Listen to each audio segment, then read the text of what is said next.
for joining us on this call. I just, you've hit some massive milestones over the last few months and really come up from, I guess rebooting your business a few months ago, and you hit some great milestones.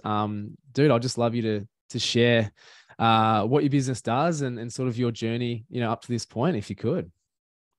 Absolutely. Thanks, mate. My name's Paul. I've got a ecom business in the children's niche, specifically sort of kids dining wear, silicone type products. And the journey's been a really good one for me over the last 6 months. I've learned a lot and had sort of those typical ups and downs, I'd say, for an ecom business starting out from zero. So I started with Will back, now it would be about 4 to 5 months ago. And it was a period where I'd just come back from an overseas holiday. During that time, I sort of let my business run down to zero and sort of switched to all ads, all marketing, all everything. Getting back into it, I just wanted to get back into a bit of a groove and things. And then jumping on with Will, we managed to be able to get it back up to, I think, about 3 5K months in a row there. And that's a mixture of what Will teaches between paid advertising and influencer marketing and things. But I think the biggest thing to come out of the last few months for me has just been sort of structure and setting up the right intentions, getting some structure in, and just actually creating a plan to move forward with your business. That would be the big thing for me lately.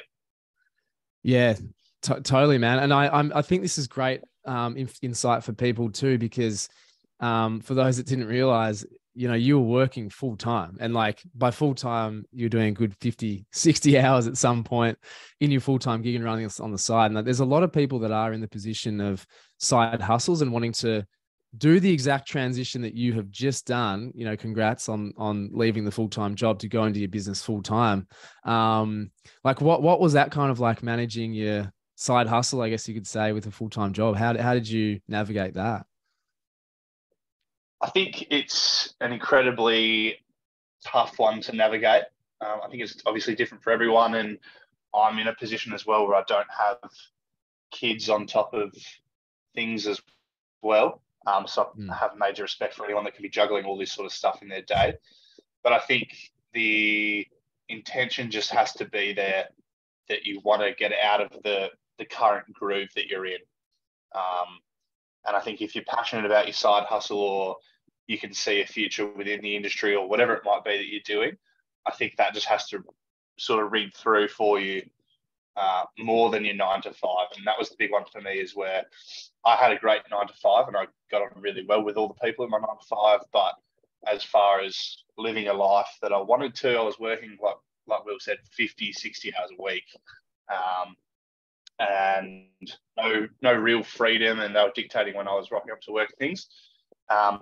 And so I'd get home and basically I'd either be on calls with Will early in the morning on the way to work, or come home and jump into some work after, pack orders, things like that, just knowing that sooner or later something would break through and I could get out of that groove. So I think it's just that subtle reminder of there is more out there, and the dedication, it might be a few extra hours a week during your 9 to 5, but eventually be able to get out and do what you want to do and push for more.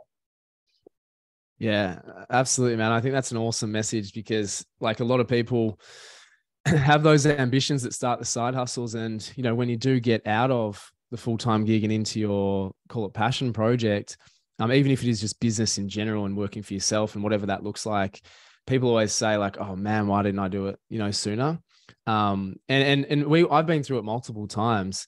And at the time, in the weeds, it is incredibly difficult to see the forest for the trees, or what that kind of breaking point looks like of, when I get to X, I'll do it. Because as human beings, we tend to move goalposts all the time and delay rewards or gratification. And so at some point, you just have to bite the bullet and be like, yep, this is what we're going to do. I mean, when Sam and I started Karmic, we didn't even have the business idea. We left our full-time jobs purely because we weren't satisfied with our circumstance.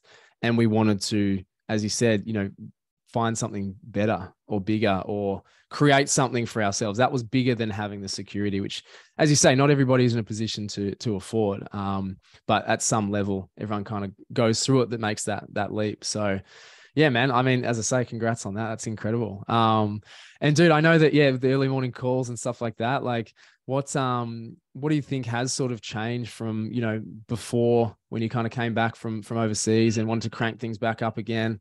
What do you think sort of changed with, I guess, through our time working together, even though at times they were kind of spread out? What would you find kind of the most beneficial? I think the best one for me was just momentum moving forward. There's always something. I think this industry, and sort of, even if it is ecom or sort of your own side hustle, can be quite isolating at times. And I think you sort of battle within yourself. And if you don't get, say, a business that hits straight away, and you go through those struggles that everyone sort of goes through, and it can be quite a daunting place to sort of sit there and try work out everything from scratch and say, why aren't I bringing in money, or why aren't I hitting better goals, or traffic, or whatever it might be. And I think it is quite a daunting thing to sit there and just think that you have to battle it through yourself, especially these days with watching things online and everyone's like, you can make $1 million this year with me. But like I said, I think the best thing for me is when momentum and accountability, having a weekly call, or say a fortnightly call, and just to sort of debrief a bit, readjust, look at what you've done, what you've achieved, and then move forward into the next, say, 2 weeks or a month even. I know at the time I was flat out with work, so sometimes it wasn't a weekly or fortnightly, but just having that sort of reminder in the back of your head that I've got something coming up in 2 weeks where I need to debrief. And then in there, you can do your wins, you can do your setbacks, your bits and bobs, and see, actually, it's nice to, almost like what people say with journaling and things, it's nice to be able to sort of just like get it out and say it, and A, step back and go, wow, that actually did work all right, or I did make progress, or B, be like, let's move forward and try, change, chop, whatever it might be. Yeah, absolutely, man. And that's something that, you know, I personally, I say this a lot, that I kind of learnt that too late, and not too late, you're never too late, but I mean, learn it quite late in the piece. Like Sam and I were very insular. We were lucky we had ourselves in our business relationship, but we were quite protective of our egos, maybe, I guess you could say, you know, in asking for help and getting accountability and guidance and stuff. And ever since we kind of broke that mold and wanted to do something or get outside help, we found exactly the same thing, that it just freed up your just your mind and everything, and having the accountability and working to deadlines. Because the biggest entrepreneurial trap is that I'll do it later. No one's going to know if I do it or not. And that becomes a habit that people get into. You know, of course, no one's going to answer. You don't have to answer to anybody, right? Like, no one's going to know if you didn't do that post, if you didn't reach out to that influencer, if you didn't do that marketing this day of the week, unless you're super, super accountable to yourself. But most people, I'd say 99%, need somebody there, whether it's a partner or mentor or anybody in informal or formal capacity. So yeah, man, that thanks for sharing that, for sure. So what's the next milestone for the business? You just cranked as you said, three odd months in a row, at that 5K level. What's kind of looking for the next, 3 to 6? What are you looking at hitting? 3 to 6, mate. I want that 10 to 20K goal pretty comfortably. Once again, now I've got some more time on my hands, and this is where we sort of talk about that sort of passion project and being able to, you just got to keep moving forward. So now I've been able to get out of my 9 to 5 and a little bit of a safety net. I can start looking at bigger and better. So all different sort of options, wholesale options. And I think it's all those little things as well. If for anyone out there that's doing their 9 to 5, it's easy to overlook the little things. You might be able to get a side up and whatnot, but it is the little things that I've noticed, at least, that I kind of put off in the last 2 months. Probably a good lead on from what Will just mentioned was, no one is going to be the one to make you do these things, but now I can start implementing those little things that are going to be the extra sort of 1% to 5%ers, like all the bits and pieces that make it a well-rounded site. So it's nice to be able to really get that push going and see where it takes me, and really the sky's the limit, I guess. Yeah, awesome, mate. I reckon they're huge targets, and you're definitely, not far away, man. Like, you've got the plan in place and definitely the skill set to do it, mate. Then it's a matter of implementing, which I'm sure you'll have no issue with. So, mate, I mean, just a bit of a final wrap up. I mean, looking back to kind of, where you were, what would you sort of say to people in that position? When we spoke all those sort of months ago, like what would you sort of say to people that are in that position now that you were in? Definitely would be to set a goal, write out a goal, and sort of stick to that,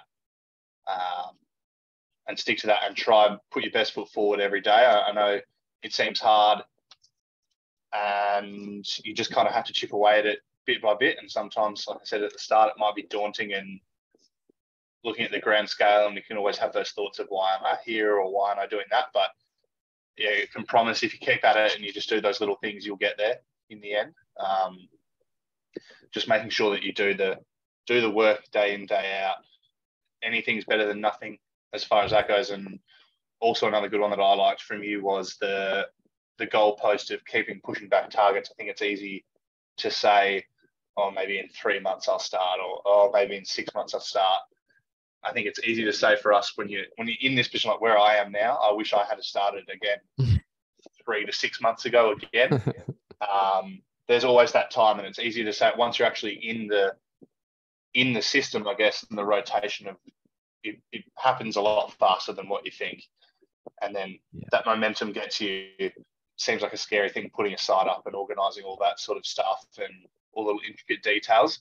But once you're in the system, and for example, if you're working with Will and things, the system moves a lot faster than what you think. And I think your reality of 5, 10, 20, 50K months is not as far away as you think it would take you to get to that point. Yeah, absolutely, dude. You're right. I always say you could be 6 inches from gold, and if you've read, Atomic Habits, they talk about the plateau of latent potential, where it's just a matter of time before you hit that point of inflection. All the efforts that you've come to calculate to this, and then suddenly bang, and you're off. And that's, what we found, that happened. It took us 14 odd months to hit our first 10K month, which, in this day and age is like, that was a long time that you guys stuck it out. And then 5 years of more grinding to probably hit that next 100, which, as I say, the whole aim of what we do is to just expedite people's journeys. So, dude, I've loved working with you, man. I can't thank you enough for your time. And dude, I'm sure plenty of lessons from this chat. So thank you so much, man. Absolutely. Couldn't rate it highly enough. Thanks, buddy. Too easy. Awesome.